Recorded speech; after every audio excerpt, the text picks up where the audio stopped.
So jet fuel hoax. So the turbines, it works on some sort of principle of like audio vibration. So once you get to a certain like height, they're just like on coast. We already know a lot of this. They're just coasting, right? So Right. they're not using fuel. They're using fuel in the in the mainstream version of this to get up into the air. Okay, that's fine. But there's some sort of harmonics that they're doing, and they're using much less fuel than they're saying. And then but they still got fuel trucks out there and stuff. And then you look at the turbine engines, and then there's like basically statues like in India and stuff, like where we know they had flying machines, the Vimanas, and they have turbine engines like in these temples and stuff. Oh, And the roofs look like it as well. Because I posit to you that some of these old temples could have been flying machines, and that a lot of these Vimanas and temples are missing, but because they flew away, right. you know. And yeah, okay. And to go along with that, some people might go, "Well, they're fixed to the ground. How could you ever?" I have an answer to that somewhat. Like this has to be added in because I know of stories of scientists that talked about being in a UFO that was bolted to the ground, completely solid bolted to the ground, not moving, no moving parts per se, except maybe internally. They would go in, so they don't detach. They go in, they sit down, they do the thing, and what happens is the a gravitational Templar time field, like all kind of like how all UFOs work. So what you get is it surrounds the ship or whatever the structure, and so then because it's in its own it's in its own dimension now, basically, in a different gravitational temporal field, it could just take off. And somehow they can move that field. And the way they can do that is gravitational attraction, like basically what gravity is, like an electrical attraction. They make gravity pull you in a very, from a long way away, depending on how fast you want to go. And so basically what you're doing is falling. Oh, wow. So that's why UFOs do that. They're always falling into where they want to go. And then if you add any kind of propulsion to that, then it's magnified even greater and greater and greater. But the farther away that electrical pull is, imagine it being like elastic. The farther you pull away, the more that ship is going to go to, to that 0 point. Yeah, So if the farther away, then you could basically go 10,000 miles an hour, but you're moving, but you're not moving, right? That whole thing, that's crazy. because you're in your own gravitational. So that's why they can do like 90-degree turns and like it's in a blink of an eye because no one has any G-force because they're not moving. They're like technically just falling, Right. but you're in your own like zone. So it's just pulling the bubble, but you're not actually moving or experiencing any momentum or centrifugal force. And That's how it's done, people. But they're doing it in a mini version with these jet planes. I mean, I'm fairly convinced. The most confusing part, though, naturally, is who are the dudes that are just out there with hoses and stuff, still putting in what they claim to be 70,000, because they're only out there on that truck for a minute, but 70,000 gallons is a lot of trucks. right. I think one truck holds like almost 10,000 gallons. You can look all this up. Yeah, definitely go down that rabbit hole. Oh, and the last thing I don't think I mentioned this, but the whole vibrational harmonics thing. It's harmonics. So you match a certain harmonic and you're levitating. It's the same thing as how they possibly could have moved stone around. They harmonic it Mm-hmm. and it gets to a certain audio frequency, and then it becomes light, or it matches the density of the surrounding environment, and then you can move it around. And it's the same thing that's been proven with beetles and bumblebees because they're too big to fly. Yeah. And salmon do a similar type of thing as they swim upstream. They do a harmonics that allows them to shoot tubular up these waterfalls. Well, I just watched an episode. It's funny you're talking about the energy manipulation and all of that. I just watched an episode about the Masonic 33rd degree And this whole video has this lecture on energy manipulations. The beginning of the study of magnetism can be traced back to Egypt. Also, we find the Greeks used it, and among the Greeks and early Egyptians, we have the first understanding of the nature of magnetism. It was used principally in healing. It was well known to Pythagoras, who gave us considerable information on the subject, which was promptly forgotten by everybody else. Then we have little knowledge of it, except through the Arabs. The Chinese were aware of it because of the discovery of the mariner's compass. But for the most part, it was neglected until the 17th century, when it became involved in the story of Rosicrucianism. The alchemists, the Rosicrucians, and the Hermetists all were unfolding phases of magnetic theory. Then we come down a little later, and we come upon a curious instrument, Mesmer's magnetic tub. This was a kind of tank in which many people put their feet at the same time and held hands and created a battery out of the water in the tank. Incidentally, the magnetic theory is based upon a very simple fact, namely that what we call empty air is not empty at all. It is the most profoundly used all the elements that we know anything about. We all live within air and have our being, and we know that if air fails, we die. But what we do not realize is that air is not just some oxygen or helium or something of this nature. Air is something in itself. It is a substance of itself. It is a substance so real and so important that it's almost impossible to estimate it. It is a tremendous field of magnetic energy. The atmosphere carries the magnetism of the sun. The study of the magnetic powers of the sun will be more or less clearly understood by the study of the seasons. Winter, summer, spring, and these things have all to do with a magnetic factor in the air. And we think of it only as in trying to explain it as a physical astronomical phenomena, since as the rotation and revolutions of the sun and planets. But each of these planets is a field of magnetic energy. And this energy comes to us through what we call air. One thing we have learned from television is that air transmits. We know, for instance, that we can have all kinds of programs on the air at the same time. And they can come from all directions. And they can overlap and interlap.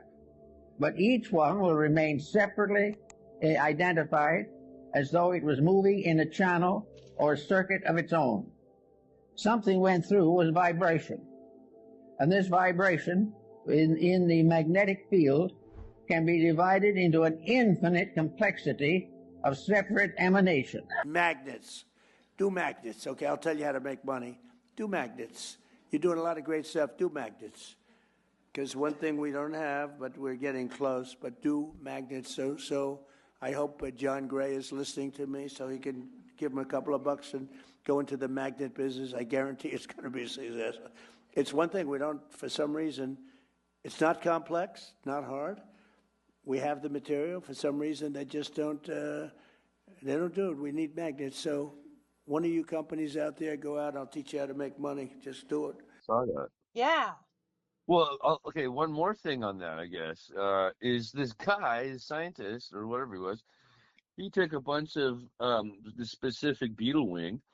I don't know if he killed them, guys. Just relax, okay? They're beetles. But he took all their wings, and he attached them to the bottom of this board and basically ran a frequency, a sound frequency into it. And he levitated the board, and I think he even got to the point where he could stand on it, and he made like a scooter. Wow. And then there are the U.S. government already has shown that they have that specific type of scooter. It's a platform that you stand on. You know, it's almost like one of the Segways. Mm-hmm. Segway hoverboards where you like stand on it and then you kind of hold onto the T-bar there, and so the government does that. Oh, that's just, I mean, I remember seeing that in Back to the Future. Huh, what a coincidence. I know, and that was like 50, well, in the 50s, I forgot how old I am. A long time ago. Almost 100 years ago now, the 50s. Okay, well, so there's that. All right, well, did you see that Shenzhen just held the world's first humanoid robot I know, I forgot about this. Is a classic. Oh my God.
So the child kicking robots. These are the robots I was talking about last week. The ones that they have to make look human. The real life Rock'em Sock'em robots. I know. What's that? Real Steel is Real. The movie Real Steel. Oh my gosh, it's crazy, but yeah, I'll put. No, it gets crazier, Joe. They're doing the Gundam. Gun damn it! No, I mean, it's the Gundam is.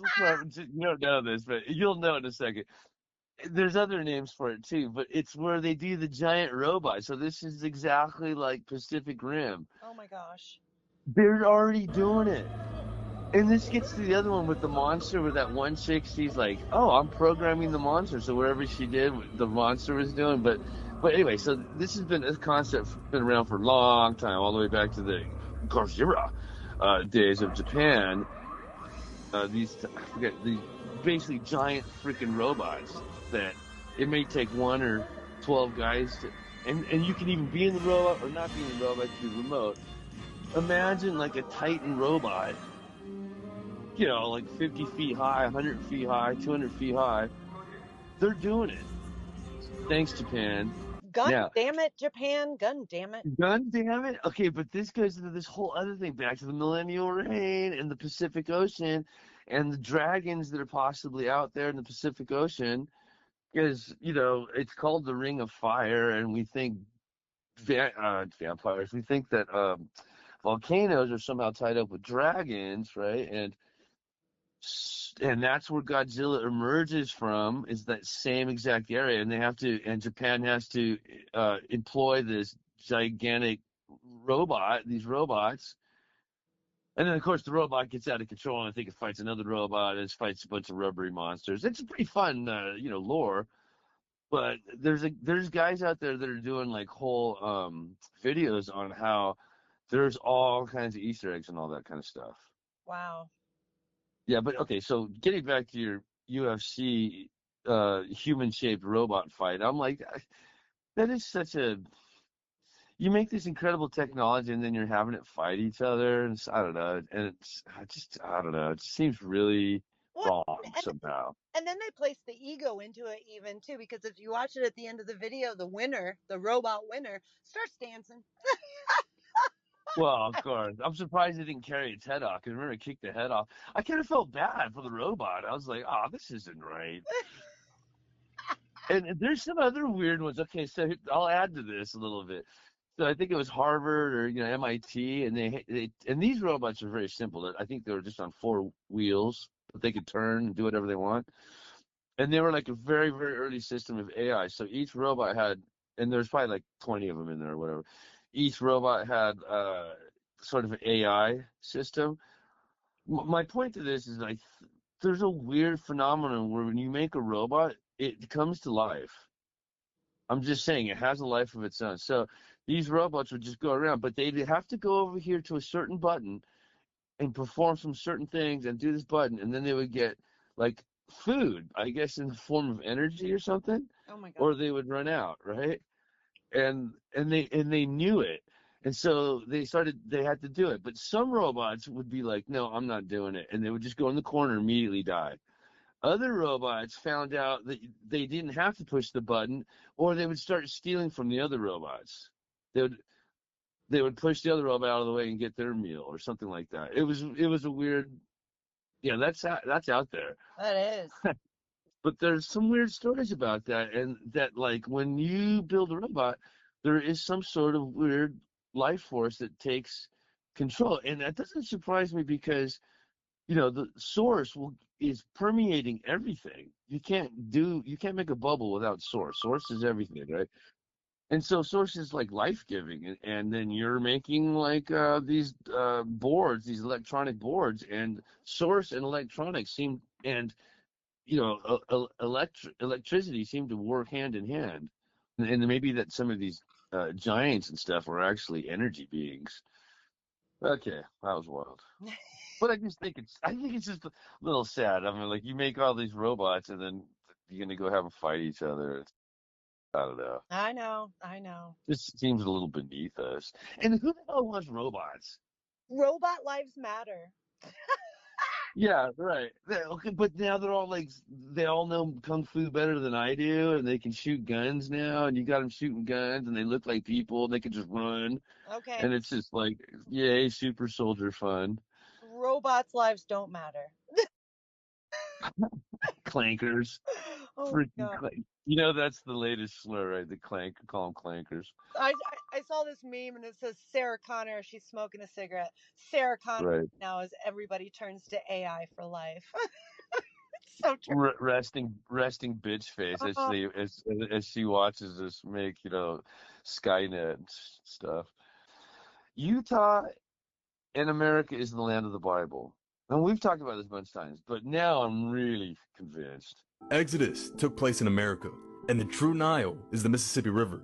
Moses was born here and was buried in Utah. Pay attention to this one because I'm going to be showing you how much of the Old Testament actually took place here in the Americas. When Moses split the Red Sea, he was leading the Israelites into California. For centuries, California was depicted as an island in all the older maps, even labeled having a Red Sea.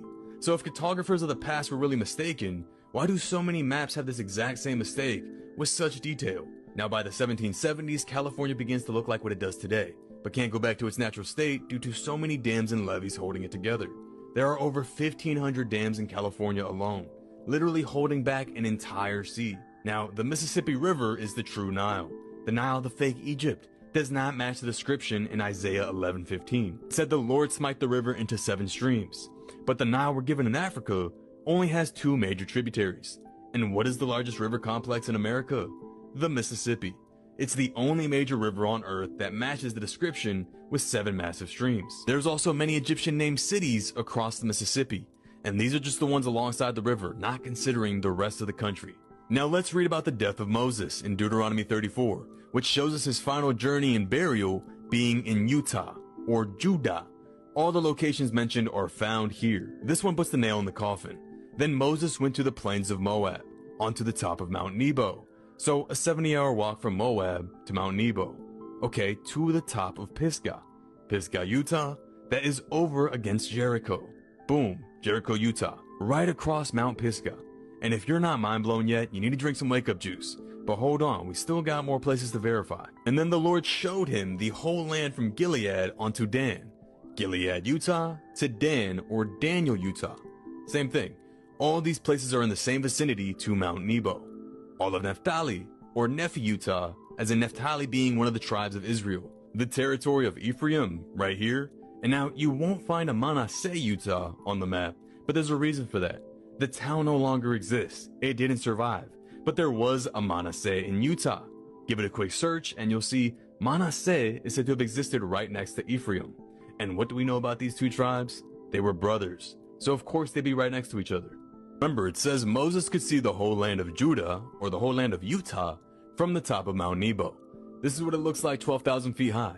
And sure enough, you can see all these sites from this mountain.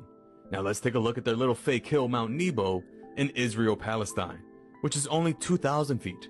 And it's not even a mountain, it's labeled a ridge, a hill. So why are you calling a ridge a mountain? You mean to tell me Moses could see the whole promised land from this little hill? It doesn't come close. That is a real mountain. There's also many more biblically named locations throughout Utah. Moses Rock. They told you Mormons named these places, but that's the cover story. That's the hijack. Mormons just knew they were setting up in the ancient lands, and they even talk about Indian tribes being descendants of the Hebrews. And while I'm not saying they are, it could explain all these ancient Hebrew artifacts that have been found throughout the US. Many of these tribes were at least in connection with the Israelites. And once you start to compare not only their cultural similarities, the artifacts, or even the linguistic similarities between the Native American languages and the Hebrew tongues, you will find a mountain of evidence. But that's a story for another time. America is the true promised land. And you know there's a spell cast when people can't see what's right in front of them. When you watch this video, how many coincidences before it's mathematically impossible is something that a friend of mine might quote. Oh, I love it. I love it. I love it. And okay, but what really sucked me into this, it's mainly the fact that, like, dude, hundreds of names are the same. Been slightly changed, and all you got to do is go to the old maps, and the names are the same. Yeah. And why would the names be all this? And who's naming all this stuff? Like that's another thing with the farther back you go, you can go as far back as you want. The oldest known map, Peerbeast, whatever you want. The Mercator maps, they all got everything's named. Yeah. Thousands and thousands of cities are named. Chicago, Chicago's already named. You know, the island of California's all named. Everything's named there. Some of the names have been changed, right? But anyway, so they match up with all these names in the Bible. How And it is. yeah, trippy. Okay, so the Red Sea is this inland sea of California. And the guy goes, the reason that sea's not there anymore is because they've dammed up everything. There's more than like 300 dams or something like in California. And I'm like, oh, I never thought of that. But I've tried to put together where the old maps say that California island was versus the new maps. And there's a slight difference. Like the old maps, I think the island of California was much farther west. So it could include some of the islands that we have here, especially like the Channel Islands. Mm-hmm. I'm not totally unconvinced that those aren't included with the old, California island, that some land maybe is sunk as well. Right, but I've already told you that the inland sea there, which is the salt flats of California up there on the 395, right? We've talked about this a bunch of times. But yeah, I think that's where it was. And so they could have parted the Red Sea and Moses came into California. I might be living where Moses used to be. How nuts is that? That's crazy. And wandering around for 40 years? Did they wander around for 40 years? Well, and that's always why I thought, too, that why America was founded under God. It's God's country. It's always been said to be like that. So it just makes sense that this was actually God's country. Okay, so because he also suggests, he goes, okay, how did the American Indians, the red race, fit into all this? Mm-hmm. And I'm like, okay, so if the farther back you go on the American Indian race, Mm-hmm. the more they look Caucasian. They have really high cheekbones, very, very beautiful structure, very Caucasianish. And then you keep going farther back, and then there are Caucasians. And then Japan, the whole thing with the Caucasians there. Also Japanese, farther back you go, they're very high cheekboned. And, the structure is very nice genetics, you know what I mean? Yeah. And they seem to be all connected, these races, the red race and the Caucasian race.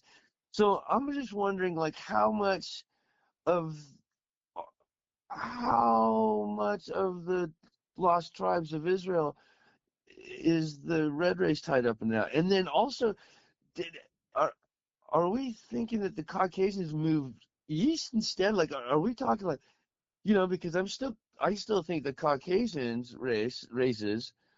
Yeah, there's a few of them, right? Mm-hmm. I would break it down as like maybe Anglos and Saxons, Germanics, definitely Irish and the Scottish, but the Anglo and Saxons are kind of Scottish. and then definitely the northern, like more Scandinavian, but that's not that many. Could they possibly be moving eastward, where they're telling us they moved from the Caucasus west, or was it all just traversable back in the day, and everybody was everywhere? Mm-hmm. You know, because I got another one for you. Okay, so Moses leaves Egypt, right? But Egypt is in the Grand Canyon.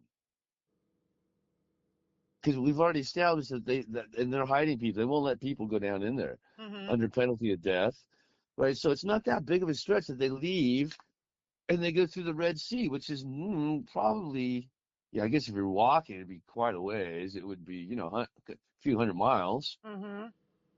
but it's not undoable. And it's so weird that there's a city that they say is exactly carbon copy of the type of people that they say were in Egypt. Interesting. How is that connected? And the Nile River in the Bible says it has 7 tributaries, whereas the Nile in Egypt does not. However, the Mississippi sure as hell does. That's crazy. And there's even weirder stuff on that, like a Memphis is is off the Nile. There's a bunch of stuff in that video of Illinois. So you're living in the land of the Bible too, Yes. right? Yeah. And Chicago was a sanctuary city before you went to the. We did a couple of episodes back about that. On the way to the millennial reign, land of Jesus, people would stop at the sanctuary cities. Yep. So how much of the millennial reign was here too? You got the land of Mu, Atlantis, and now this millennial reign. So all these secret lands that I think is every known land that we know of. It's But there's more land, but then this is all the one that we know of. That's what it is. We're living in it. And it gets weirder. So remember how we said the Greeks were traversing through the Pacific mm-hmm. and naming all these islands? Well, it would make sense if Greece was actually kind of here already. Right. They have access to the west coast of America. See? It's God's country. Right? Okay. It gets even. Oh, go ahead. Go ahead. Finish that. Go ahead. It's God's country. That's what I'm saying. It just all Right. the United States. So this other guy says that Paul went to the Isle of Patmos. He what do they call it when you have to leave? He self-exiled himself. The Isle of Patmos. And in Greek, Patmos means paradise, the Isle of Paradise. And so here we have John seemingly all throughout China, all throughout the Pacific Ocean, and now possibly in America. The Isle of Patmos could conceivably be, and he pointed out some compelling, where this is the Hawaiian Islands, Mm. where there were also leper camps. And where else were there lepers in the Bible? Like, there's really no other place. So okay, that's weird. And the island of Hawaii is 100% part of Mu, the old continent of Mu. That's crazy. So now it's getting really weird. And then, okay, I think and then he went out there and then wrote Revelations. And so he's living on the Isle of Hawaii, self-exiled. Did something crazy happen to America and massive destruction? He knew about it. He goes out there to write about it, which was the book of Revelations. America is the promised land. I firmly believe it. And I'm still trying to figure out the timeline. Was that before or after the millennial reign? I don't know. It's getting me into more like reading the Bible, because I'm like, oh, now this is getting really interesting. Because he even says that like a lot of the names, it's specifically he's targeting Utah, Mm-hmm. and there's a lot of these names are the same, and they're in the same locations, and they're all like, it would make way more sense. Like, he goes up on this mountain, he could see all of the promised land, Moses. And he goes, the mountain that they're talking about in the Middle East is not that way. It's a little hill, right? We've always said this too. This is a great comparison. It's like, we're supposed to believe that this tiny hill was this great, great mountain. Whereas in Utah, the mountain is named the same. And when you do go up on this mountain, you can see all of the promised land. Mm. And the backstory is that the Mormons named it all after the Bible, Mm-hmm. but that's a total cover up, right? Because the Mormons are Freemasons, and their entire purpose, one of their main purposes that they talk about, is to hide Tartaria. Hmm. And if you just call millennial reign Tartaria or whatever, it's just another coined buzzword. Right. We talk about all the same things here, hiding all this evidence of what it really is. That's crazy. And I know.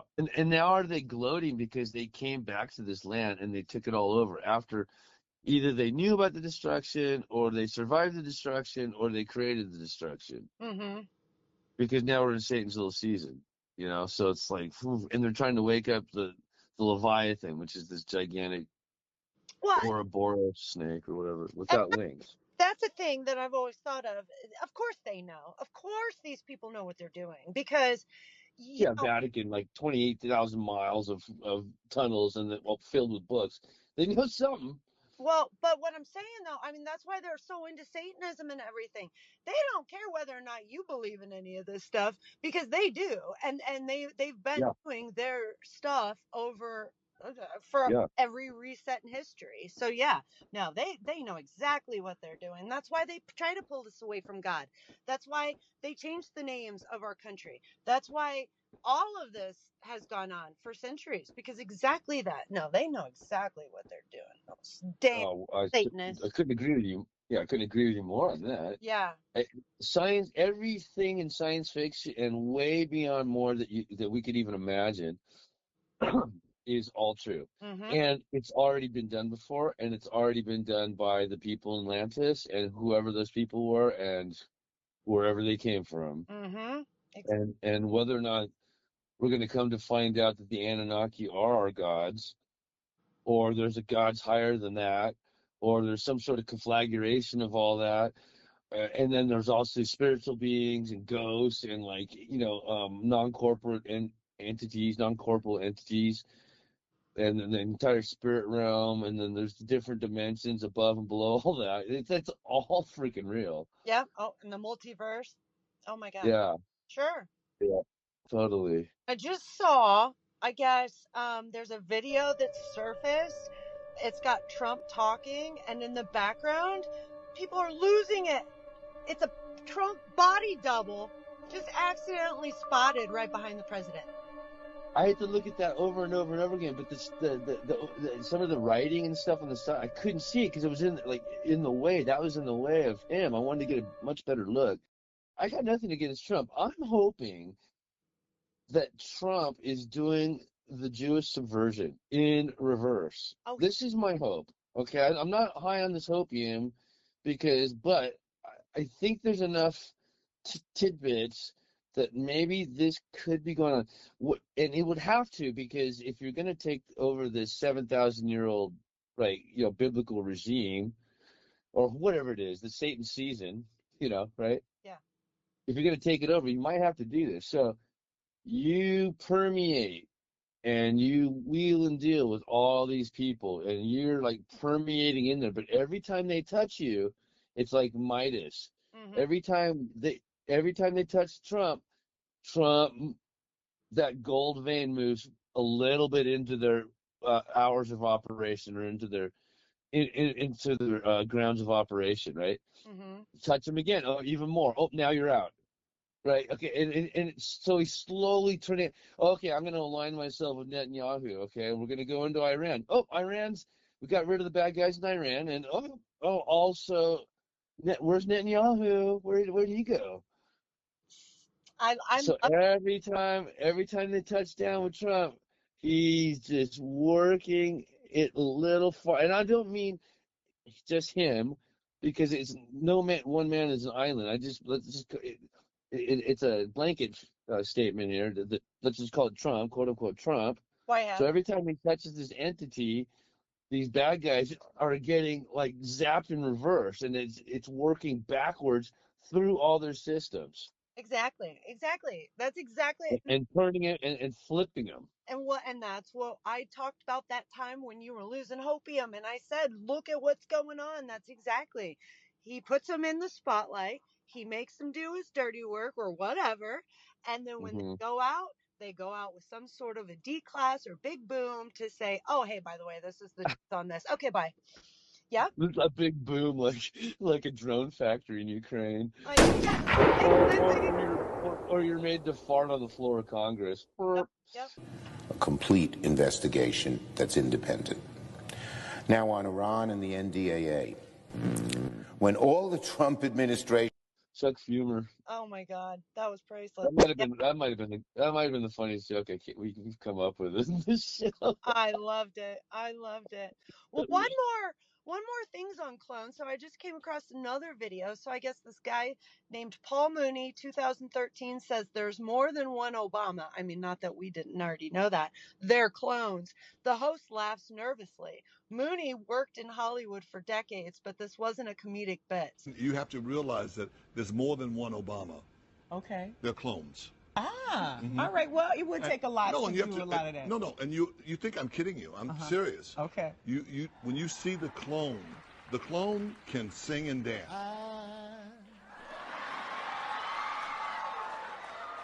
So in love with you. Yeah.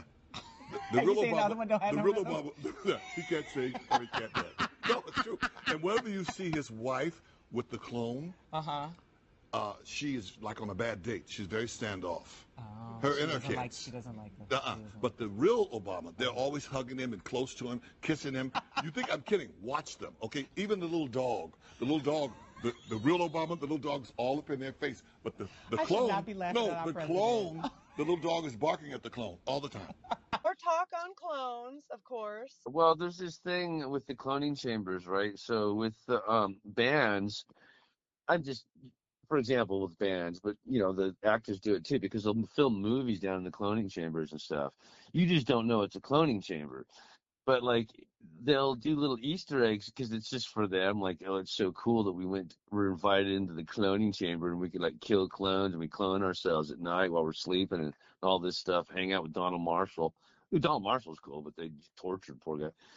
But they take photos of themselves down in the cloning chamber. So you can go to like some of these bands in their album covers and stuff and like kind of like rummage through their photos and you'll come across suspicious videos, I think, that where they're down inside the underground and inside the cloning chambers because they're taking like, well, let's take a band shot together. And then like nobody really knows except the people that are on the inside about the cloning chamber. So yeah, so there's some cloning chamber lore for you, if you will. I think that's a great way to finish it up. Yeah. Well, one last thing. The NDAA thing, I forgot, this is where they're going to align with Israel and the IDF, basically, which, bad idea. Don't do it. I don't know what happened. It got knocked down, then it's back in, but it's back out, it's back in, it's back out. I mean, I don't know what's going on. They're like playing ping pong with this thing. Yeah. I just have to think that it's already happening. Oh, sure. 100%. Yeah. And this is going back to my hope is that this is actually going in the opposite direction. We're infiltrating them instead of the opposite. But either way, it's not my favorite thing in the world. So I know hopium isn't your favorite thing, but it is mine, and I'm right there with you. Well, it's not my favorite thing that we're lining with this this country over there that's been lying about they're the Bible country. Right. You know what I mean? Like we're a lot of lies. Titus 1:14. Go look that up. Okay, well with that, I'll just slip that in there really quick. Yeah. All right. Well, thanks for joining us with Maddie and JoJo here. Thanks, JoJo, once again, and we'll hope to see you guys next week. Yes, we love you to the moon. Your favorite new podcast. Come on, guys. You know it. All right. Outro music. Bam, bam, bam, bam, bam.